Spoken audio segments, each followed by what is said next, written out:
It's nearly 7 years since the first ban on smoking in enclosed public spaces in the UK was introduced, and partly as a consequence of that, the number of people using these electronic cigarettes is expected to reach 1 million this year. And some medical experts believe that they could help save hundreds of thousands of lives a year, while others say they could be unsafe and need tighter regulation.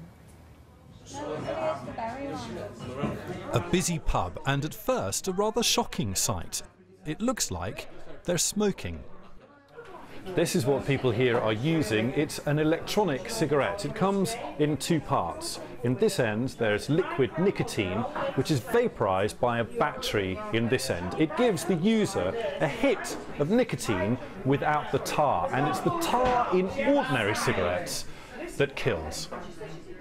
What looks like smoke is largely water vapour. I've tried patches and inhalators, that sort of thing before. I think they're a lot better because you get obviously the vapour, so it feels more like you're having a cigarette. I think they're a great idea actually. You've got the health benefits from it. And well, it does taste like a cigarette. The e-cigarette market is growing fast. The number of users expected to reach 1 million this year. Some medical experts see huge potential benefits. Nicotine itself is not a particularly hazardous drug, something on a par with the effects that you get from caffeine. Professor John Britton leads the Tobacco Advisory Group for the Royal College of Physicians. If all the smokers in Britain stopped smoking cigarettes and started smoking e-cigarettes, we would save 5 million deaths in people who are alive today. A big claim. There are, however, concerns about the safety and regulation of e-cigarettes. They can legally be sold to children. There are no restrictions on advertising. Some critics say it glamorises something that looks like smoking. And unlike patches or gum, e-cigarettes aren't regulated like medicines. It means there are no rules, for example, about the purity of the nicotine in them. Are e-cigarettes safe? The simple answer is we don't know whether e-cigarettes are safe. It's going to take some time before we do, because we'll need to see them in use and to study very carefully what the effects of e-cigarettes are. I would either take them off the shelves, or I would very heavily regulate them so that we knew that the contents of each was very fixed.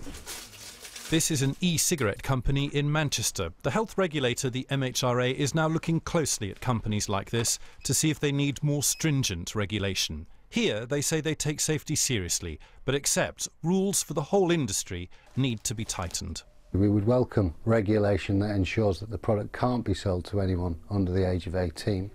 And secondly, also to regulate the purity and the quality of the liquid that goes into these products. Many questions remain. Should this be allowed in a public place? At this IT office, employees can use e-cigarettes. Other companies have banned it. But as demand grows, this may become a much more common sight in the future.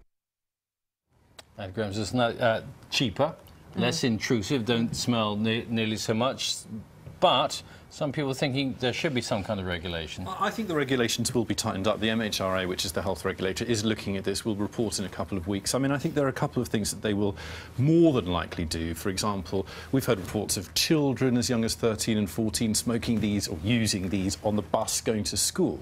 So I think a ban on children under the age of 18 being able to buy them is likely. I think there's also the possibility that a guarantee on the purity of the nicotine in these products may become part of the regulation. Then there's a big debate. How stringent should the regulations be? Should there be a ban on advertising? Should there be a ban on using them in public places? You can use them in pubs, in trains, on planes, in hospitals legally at the moment. I mean, apparently here at the BBC, staff have asked about it and have been told they can use them here in the building. Quite a debate.